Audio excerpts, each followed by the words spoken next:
দীর্ঘ 17 বছর আপনারা এইভাবে কোনো জনসভা করতে পারেন নাই। আল্লাহর রহমতে আল্লাহর গজব পড়েছে আমাদের উপরে। আজকে শেখ হাসিনা দেশ ত্যাগ করেছে, স্বৈরাচার মুক্ত হয়েছে বাংলাদেশ। আজকে আমরা উন্মুক্ত হবে আজকে জনসভা করতে পারছি। সবাই বলে আলহামদুলিল্লাহ, আলহামদুলিল্লাহ। সংগ্রামী বন্ধুরা, 17 বছর আমরা ভোট দিতে পারি নাই। সামনে নির্বাচন, এই দেশের মানুষ, 10 নম্বরের মানুষ, এই দেশের বিএনপি উন্মুখ হয়ে আছে কখন তারা তাদের শিক্ষাকে ভোট দিবে। সংগ্রামী বন্ধুরা, আগামী নির্বাচন আপনারা এখন থেকে ঘরে ঘরে যাবেন, এই দেশের মা বোনের কাছে যাবেন, স্কুল কলেজ ছাত্র ছাত্রীদের কাছে যাবেন, তাদের কাছে গিয়ে শহীদ জিয়াউর রহমানের 19 দফা কর্মসূচির কথা বলবেন, তারেক রহমানের 31 দফা কর্মসূচির কথা বলবেন।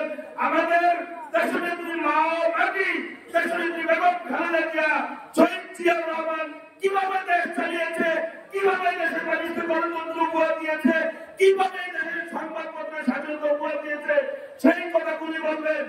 সংগ্রামী বন্ধুরা, দীর্ঘ সময় লায়ন হারুন রশিদ সাহেব আমাদের সকল মামলা মোকদ্দমা, জেল জুলুম চিকিৎসা সকল কিছুতে উনি আমাদের সাথে ছিল। উনি আমাদের সাথে ছিল, আমরা ওনার সাথে আছি।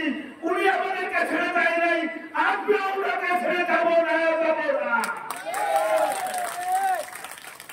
সংগ্রামী বন্ধুরা, আমরা কেন্দ্রীয় বিএনপির কাছে অনুরোধ করব, যে ব্যক্তি আমাদের বিএনপিকে দেখে রেখেছেন, 17 বছর এই দেশের বিএনপির খোঁজ খবর নিয়েছেন, যেন ওই রকম লোককে আগামী দিনে ধানের শীষ উপহার দেয়।